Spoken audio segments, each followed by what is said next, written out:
Here's an idea. Kickstarter could replace Hollywood? Where I went to college, there was one television, which means that while the neo-noir teen drama Veronica Mars was airing on the CW and growing its huge and dedicated fan community of marshmallows, I was busy with my underwater basket weaving and architecture through interpretive dance homework. So I, and a lot of other people, never would have guessed that it would kickstart $2 million in just over 4 hours for a revival movie project. At this very moment, like while we're filming, not while you're watching, the V-Mars Kickstarter has raised over $3.5 million. From a group of almost 60,000 people, 50% of whom are brand new to Kickstarter and gave an average pledge of $65, which is $40 more than the average Kickstarter pledge. And there's still a few weeks to go, which might make you wonder whether director Rob Thomas will be able to stack his earnings all the way to Mars. Or maybe Neptune. All right, so maybe some perspective would be useful before celebrating the complete upheaval of the movie-making status quo. Kickstarter has already leaped over the National Endowment for the Arts, which gave $146 million last year to Kickstarter's $319 million for 18,000 projects. But The Avengers, a single movie, cost $220 million, which would take about 3.4 million $65 backers. So before we start talking about how the Veronica Mars Kickstarter is going to change everything, let's also consider that Robert Downey Jr.'s craft services setup probably costs more than my rent. In 2012, Hollywood took in over $10.8 billion with a B dollars. That's a lot of dollars. It employs hundreds of thousands, if not over 1 million people through related industries, and according to the MPAA, so get your grains of salt ready, contributed over $150 billion to the US economy last year. Not to mention Hollywood makes 600 films a year, all of which are awesome and totally worth watching. So comparing Kickstarter to Hollywood is a little bit like standing Kristen Bell next to the Hulk. One of them loves sloths, and the other one suffers from an uncontrollable rage that will sometimes result in the destruction of entire city blocks. But that doesn't mean that the Veronica Mars Kickstarter doesn't invite the comparison. I mean, Kristen Bell and the Hulk are both from the Midwest. I mean, film and video is Kickstarter's most popular category, with almost 25,000 launched projects and over 9,000 successes, raising $96 million. This year, 10% of Sundance films were funded in some way by Kickstarter, and 63 Kickstarted films have made their way to theatrical releases, including the Academy Award-winning documentary Innocente.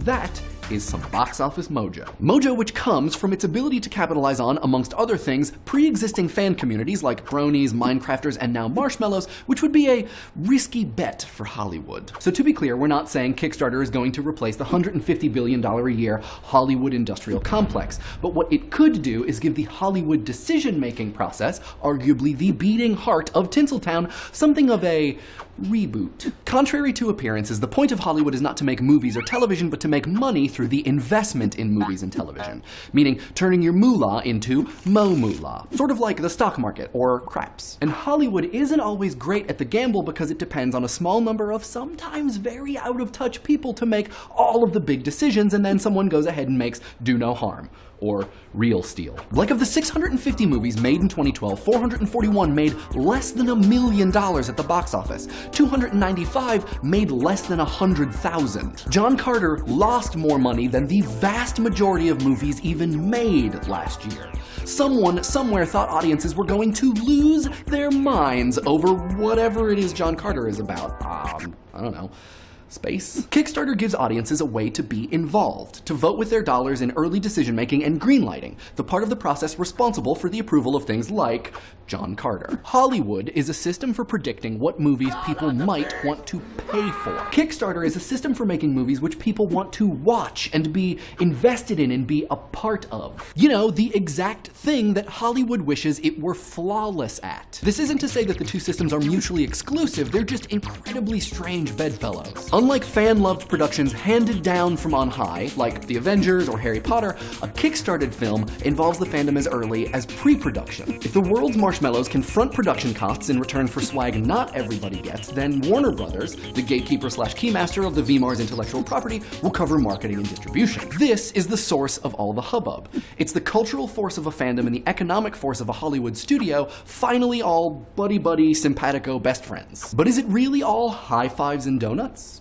Could be, but also maybe not. For fans of Freaks and Geeks and Firefly and Twin Peaks and Buffy, there is now a faint glimmer of revival-shaped hope. This is the place that we can go to get good and exciting and important things made. It's Kickstarter would. But for a lot of other people, there's a skepticism and a dramatic, squinty-eyed gaze at what might be a dangerous precedent. Does this mark a turning point where Hollywood can now leverage price discrimination as a positive thing and hold abandoned properties hostage, asking fans to pay out the nose so producers don't have to? Hollywood could flood Kickstarter saying, oh, you want a Twin Peaks movie? Well, if you all paid us $1,000, and suddenly the entire weight of the greenlighting process is on the shoulders of the crowd, ruining the independent and excitable spirit that got us things like Innocente and Veronica Mars. This is a kind of Holly starter, a place where studio executives can go to milk pre-existing fan communities for all of their milk money, a place for hedging bets, saving bucks, and avoiding what few risks Hollywood still takes. Or maybe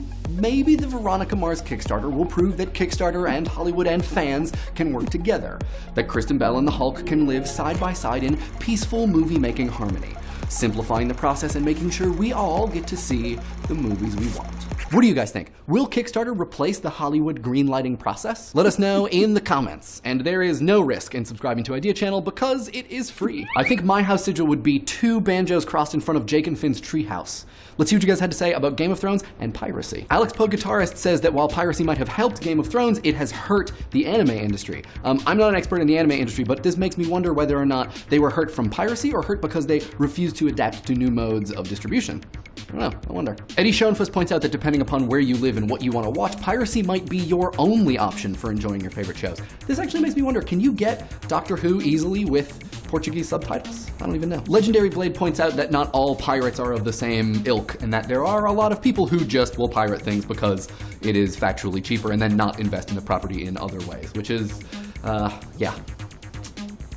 To Chris Kova, I'm in. Along with the Game of Thrones game, I'm also a real big fan of Cosmic Encounters. I just got the expansion and Mansions of Madness, so game on. Piotr Mill points us towards a Polish study on piracy that has similar results to the ones we talked about, but then Hakajin and Ben Bashor says that correlation does not necessarily imply causation, and that people who download media are probably just more likely interested in media in general, and therefore more likely to spend money on it, which is a very fair point that I'm glad someone brought up. Benjamin Dolder, I'm glad that you gave me Tyrion and Arya, because I totally agree, first and second. Third would probably be Jaqen Hagar. That guy is the coolest. Good idea, Ian McVicker.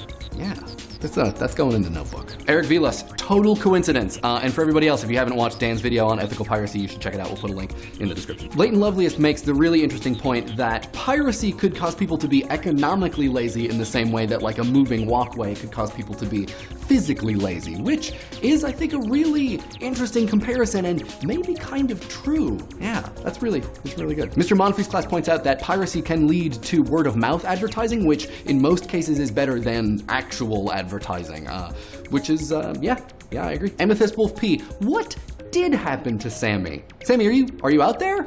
Are you still there? Say hi. Where are you? Did you ever get first? This week's video was made with the awesome help of these people, and the tweet of the week comes from Vox Stultai, who points us towards a YouTube video containing all 6 Star Wars films simultaneously. It is brain-melting and awesome.